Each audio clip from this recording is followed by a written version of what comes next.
Hey, it's Sunday and it's Mother's Day. Whee! Happy Mother's Day if it applies to you. If you're a mom or you've been like a mom to somebody, I hope you've had a wonderful day. I've had a pretty good day. It's been kind of like my normal Sunday. I didn't really have any special plans or anything. My older son, took my car to Autoville first thing this morning.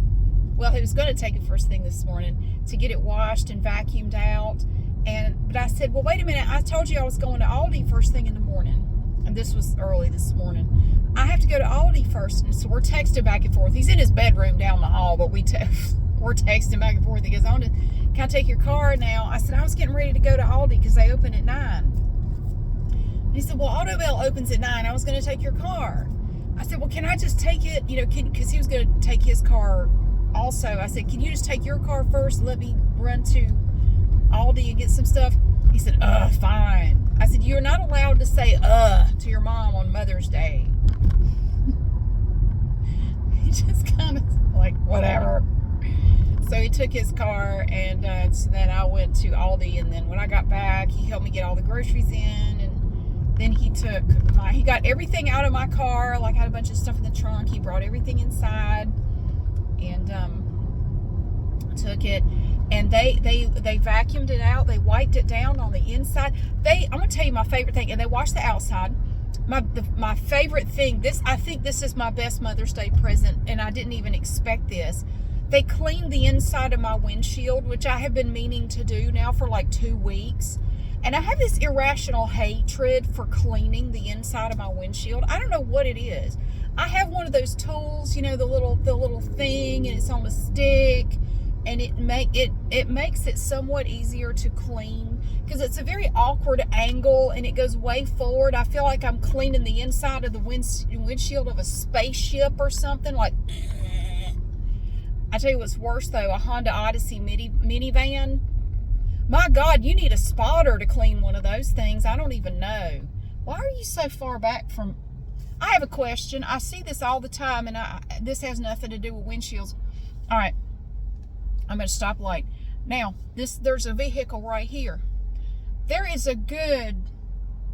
it's a full car length and a half between their car and the line up there where you stop at the stoplight. Why do people do that? I see that a lot here, and I'm figuring there's got to be something to it. They could pull up a whole car length and a half beyond where they are. All the other cars are up here at the little line. This one beside me is way back here, further back than I am, and I have a car in front of me. What is that? Is there some reason for that? Because I see that all the time. I see people do that. And they'll be sitting at a stoplight, and there'll be cars in front of them, and they'll leave a whole car length between themselves and the car in front of them, not because somebody's trying to get in. I'm just curious. I'm just asking because I don't know what that's about. Like, why do some people do that? It's weird as hell, and I have never gotten an answer as to why people do that. I'm fascinated with people's behavior. Like, why do people do the stuff they do? Why do some people do that at stoplights? What is that for? I'm just curious. If anybody knows, I would love to hear from you. Anyway, yeah, when Glenda the Good Witch and I were married, where the hell are you going? When Glenda the Good Witch and I were married, we had 7 kids between us. When we got married, we had, 5 kids. 5 boys, all under the age of 12. So we bought a Honda Odyssey minivan. And one time I was cleaning it out on the inside, and I decided to clean the inside of the windshield. And I couldn't even hardly reach it. It was it's so deep, like it's just, I couldn't do it. It was awful. And then it looked shitty. It had streaks all over it. Glenda the Good Witch did it. I said, can you please clean that? Because it looks awful. And he came out here. Now, he did restore, old cars for years. That was his business. He did that for like 25 years. He said, I've had a lot of experience cleaning windshields because he did a much better job. And then I felt bad. He said, don't feel bad because that, I had to make them look just absolutely spotless. That was part of my job. When I returned the car to the customer, I wanted to make sure everything was absolutely perfect. And he's definitely a perfectionist. I had to be perfect. And he has his own little technique. He showed me, but I can't do it like him. He showed me. He said, come out here, I'll show you what I did. And he had a squeegee, and then he had 2 different rags and a squeegee, and he used a certain type of cleaner. And he has this whole process. And when he gets done, there's not a speck of lint or anything, not a streak anywhere. Like, wow, that is awesome. But apparently they cleaned the inside of my windshield, and it looks beautiful. It's beautiful. I have been meaning to do it myself for a couple of weeks. And I only ever think about it in the mornings when I'm headed to work and the sun is kind of shining in and I can see how bad it looks. Like, you really need to get out there and do something about that. And then I promptly forget again. But they vacuumed everything out in here. They vacuumed my trunk out. They washed the car. Then they hand dry it. It's great because I had a massive plop of bird poop on my back window back. It was about, like, my God. This damn thing just came from Thanksgiving dinner or something. Holy shit. It's literally like a holy shit. And they cut all that off. But the best part is they cleaned the inside of my windshield, so I'm very happy. So I went and got groceries. I got everything for the coming week. I'm at Walmart right now because I have to return the ugliest pair of shoes I think I've ever had. This is actually the second pair of ugly shoes. I was looking around on Walmart.com, I don't know, a couple of months ago at some things. I was on there looking for something, and it popped up these shoes, like it said women's plantar fasciitis sandals or something like that. And in the picture they looked really nice and they were cheap. They were only like $22 a pair, and I thought, that seems too good to be true. But I ordered them in 2 different styles, and one of the pairs arrived earlier, like a few days ago. Ugliest. I took them out of the package. First thing I noticed was how cheap they looked. They look like they were made out of foam rubber. They look like something you'd buy at Dollar Tree. And so I took them out of the package to look at them, and the smell, they had this overwhelming chemical smell to them. It was so bad. I put them right back in the package, and I went online and I said, I want my money back. These are terrible. I will never wear these shoes. And so I got the other pair today.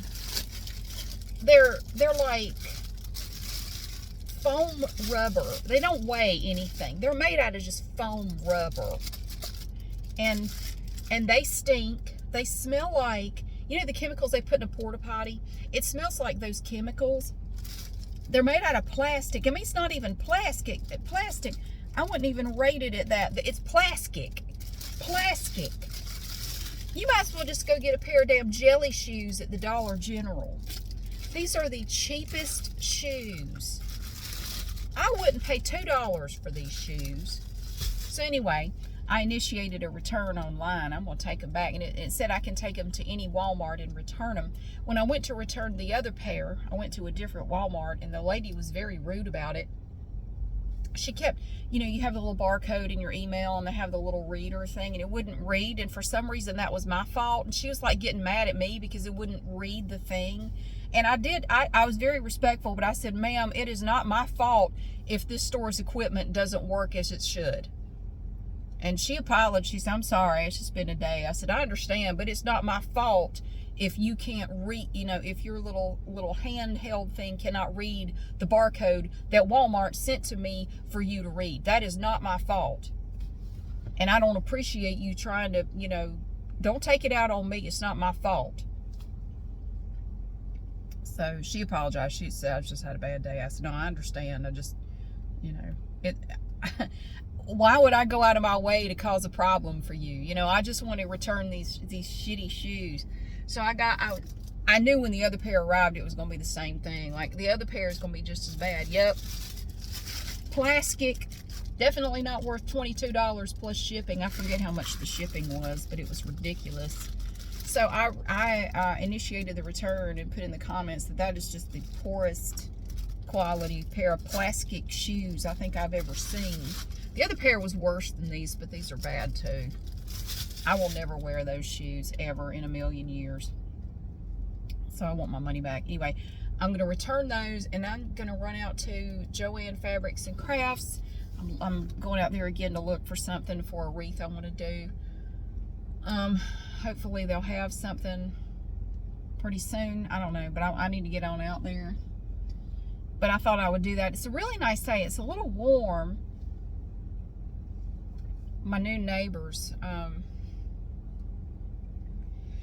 they don't seem to be interested in talking. I tried to kind of wave at them, and they just ignored me. So maybe it wasn't a big deal that I didn't talk to them the other day, because they don't really seem too keen on talking anyway. They are from out of state. I'm not going to say where they're from. They're from further north from here, and maybe where they come from, people don't talk to their neighbors. Anyway, I'm not going to worry about it. But when I left, the dude was outside. I kind of wanted to hang around to see how this turned out. Now, they have these giant shrubs in front of their house. These big old bushes, you know. They've been there for a long time, you can tell. I mean, these are substantial shrubs. Dude had his big ass truck backed up to the bushes, and he had taken ratchet straps. He wasn't using them as intended. He had he took the ratchet strap and like tied it in a knot around his reese hitch, or the little trailer hitch on the end of his truck, and then had the other end sort of lashed around one of the bushes. I believe he's going to attempt to pull it out of the ground with his truck. I really kind of wish I had stayed to see how that went. Like, dude, I don't know about all that. What? Just get a chainsaw and cut it off. No, he means to like pull it up out of the ground. Well, holy shit. Okay, then it just in my mind, I immediately went to National Lampoon's Christmas Vacation, where they went out to get the tree and they forgot the saw. They pulled it up out of the ground. Had that big root ball. So I guess he didn't have any rope, and he just decided to go with some ratchet straps. It's ratchet, all right. I don't know what the hell. But he tied it around a ball hitch on the end of his truck at the tailgate, you know. And it just tied around there. The ratchet part just hanging down here. Woo! And another thing about these people, they love to spend a lot of time in the backyard. They were back there for about 3 hours yesterday. Just sitting in the backyard like, I don't know, it's weird. You don't see that in the neighborhood very much. People don't do that. They go out there every evening and they'll sit out there for several hours in the backyard. Just, I don't know, it's just weird. It's just not typical. People don't really do that. I mean, in my neighborhood, people pretty much stay in the house. You know, I don't know, but I guess they're just enjoying the North Carolina weather. Yeah, you go enjoy them North Carolina mosquitoes here before long. Wait till they come out in full force. I mean, they're already out. Every now and then you'll have one land on you. Wait till they really come out in force. Yeah, you won't be sitting back there too long unless you got about 500 citronella candles lit around you, or you want to douse yourself in bug repellent every time you go out. My God, we do have a mosquito problem. But, yeah, they love to sit in the backyard, and they'll stare at you. You go in your backyard to do anything, they all just stop talking and just stare at you. I'm very uncomfortable with it. But they don't seem interested in engaging with anyone at all, so, okay, whatever. I guess I'm just going to have to get used to it.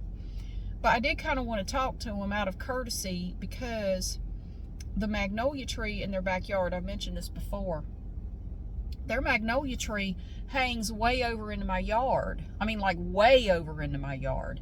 And it sheds leaves twice a year, and it's in the middle of a shed cycle right now, and it's just dumping leaves in my yard. I have to go out there, either I have to go out there or one of my kids, we have to go out there every day and rake up leaves, because they're just everywhere. I have to go out there and rake leaves every damn day, and I'm tired of it. And I'm going to see about having the people that did my FU trees, I'm going to have them come out one day and give me an estimate. What would it cost me? Because you can do it. If it's on your property, you can do whatever the hell you want with that tree, that portion of it. How much would you charge me to cut that shit and get it off where it's not hanging over my yard anymore? I'd still have leaves blow over into my yard, but it wouldn't be as bad.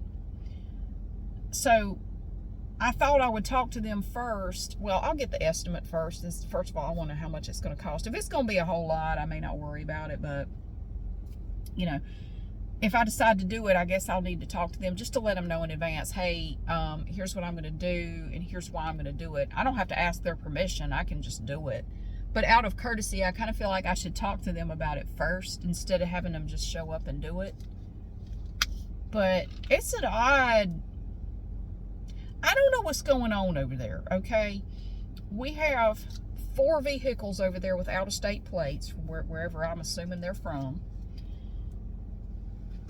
There's a man and 2 adult women, and it looks like maybe 3 kids. Does this guy have 2 wives? It's almost like Itchy and Scratchy. Like, hang on a minute. It's 2... I'm not trying to be nosy. I see what I see. Like, okay. I mean, I don't care. It's your life. You do whatever. I'm just curious, like, who are these people? Do they all live there? I think they have like 6 people living there. That's what it looks like to me. It's just odd. I don't know. I don't know about all that. But it appears that there is 1 adult male and 2 adult females and 3 kids that live there. And I guess that's just the way it's going to be. The big ass truck and the big ass trailer are still parked in front of the house. It's parked in front of their house. But it's almost in front of my mailbox to the point where when the mailman brings the mail, he has to pull up, put the mail in, back up, and then get around. And our street is very narrow. You have to go all the way over into the oncoming traffic to get around this big ass truck and trailer. I don't see how it's allowed. Now, I did talk to a couple of people about it. Long story short, one thing I don't like is if you ever go to try to talk to anybody about issues in the neighborhood, mostly all you get is, well, I mean, you could talk to them about it, but there's really nothing we can do. If they're blocking traffic, you would have to talk to the city of Greensboro about that and see if they want to do anything about it. We can't really do anything about it. And I don't want to do that. I mean, they just moved here, you know, but it really is a major obstacle to our street. I mean, it takes up the whole lane. You have to go all the way over into the other lane to get around them. So I don't know. Are they quiet? Yeah, they are. And I said, you know, I don't care. Just I hope whoever moves in is quiet. They're quiet for the most part, but they're always in the backyard. It's weird how they're just always in the backyard. And you can, you know, we have a fence back there, but if you're in the backyard of my house, they're staring at you. They all just stop talking. They all just stare. They don't even try to hide it. They just stare. They just look at you and watch you like, what's she doing? And they just watch you. And it's just like, you quit looking at me. Damn it. Anyway, I tried a new Kalanetics DVD. I've been doing this one Kalanetics DVD since 1990. I started doing it back when it was a VHS tape. And it's very dated. Everybody's wearing their 80s outfits. You know, everything about it is dated, but I love it anyway. I don't care. It's a great total body strength and stretching exercise. It's not aerobics or anything like that. It's not like, you know, cardio or anything like that, but it's good for stretching and muscle toning and stuff. So anyway, so I've been doing that one, but they came out with one called Kalanetics Extreme. It's been out for a while. It's not like a new thing, but I read the reviews and people really seemed to like it, and I thought, well, I'll try it. So I bought a copy on eBay. I found one really cheap on there, so I got one. and I decided to try it. I was going to try it Friday, but I ended up not doing it. And so the class I was supposed to go to today got canceled because the instructor had an issue. So I thought, well, if I'm not going to that, I'll stay here and try it. Basically, you know, I've been doing the regular Kalinetics workout for over 30 years, off and on. And I really like it. I keep coming back to it. I have yet to find anything I like as much as I do that. So basically with Kalinetics Extreme, it's a different instructor. The format is different. The music is different. The music is really annoying. For some reason, the background music, I found it to be kind of annoying. And everybody in the video looks perfect. They're all like little Barbie and Ken dolls. They all look great. And the instructor, her voice got on my nerves. And the only way I know to describe it, I don't even know what this means, but she is like if a Slim Fast Shake was a person. Like, it is this woman. And I don't even know what that means, but I'm listening to her going, what is it about her that irritates me? I don't like her. I just don't like her. She's like, you know, exercise Barbie or something, and she reminds me of like a human Slim Fast Shake. I just don't like this. I did the whole workout, and it's basically the original one that I did, but they took some of the exercises and changed them for no apparent reason. Like, I don't see how you took this exercise, you've modified the hell out of it. I don't really see how any of these changes made anything better. It's not more effective. I don't feel like it is. You changed it just for the sake of changing it. And you made it more complicated for no reason. And they added in, there are a lot of side planks. There are like 2 totally different sets of exercises that are side planks. Didn't like that. Then you have regular planks. I have back issues, and that's one of the reasons why I started doing Kalinetics, is that it's good for people with lower back problems. And doing side planks just hurts my back. I don't know. I think I must be doing something wrong, but every time I've ever tried to do side planks, it just hurts my back and my knees. It really bothers my knees, especially my right knee. And I have shoulder issues, and I don't like side planks, and so you have to do. There are 2 totally different sets of exercises where you have to do side planks to do the exercise, and I'm just like, fuck this. But I did the whole thing, and my impression of it is they just changed a bunch of stuff just to change it. There was no real reason for it beyond that. So I probably won't do it anymore. I think I'll just go back to the regular one. I like it a lot better. The flow of the Kalinetics Extreme is different too. I don't like the flow of it is, I don't know, something about it I just didn't like. Just the whole thing was just, I expected to see different exercises. And there are some that are different, but they're not different in a way that I feel would be any more effective than what I've been doing for over 30 years. We'll see. If I'm sore tomorrow, I may change my tune, but overall, I didn't like it. I don't like the format. I don't like the instructor. I don't like her voice. I don't like the fact that she just talks nonstop, which I understand she has to do, but I didn't like it. So I'm going back to my regular one. So I thought I would try that today. And so that's all I've done today. Not anything terribly exciting. I'm going to try to get a video done later. I don't know yet what I'm going to do. I have to figure out what I want to do. I don't know what I want to do. I don't know. But it is Mother's Day, so I'm going to do whatever the hell I want, just like every other day. I just do what I want. I'll figure out something. And, yeah, that's about it. I hope your day is going well. If Mother's Day is not a good day for you for any reason, my heart goes out to you. I understand. You know, I've mentioned before, my mom and I don't have a relationship. I went no contact with my mom about 3 years ago for reasons, and so let's not go there. So I understand if it's not a great day for you for any number of reasons, or if you just lost your mom, or anything like that. I know it's hard, and I'm so sorry. And for all the moms out there, happy Mother's Day. Happy Mother's Day, Grandmother's Day, whatever it is for you. Thank you so much for being here. I appreciate you. Even if nobody else told you today, happy Mother's Day, I am telling you that I hope you have had a wonderful Mother's Day. And mine's been good. I've had a good day so far. I'm going to go over to Joann Fabrics and browse, and then I'll go home and do whatever the hell I want. But thank you so much for watching and for being here. I hope you all have a wonderful day, and I'll see you again soon.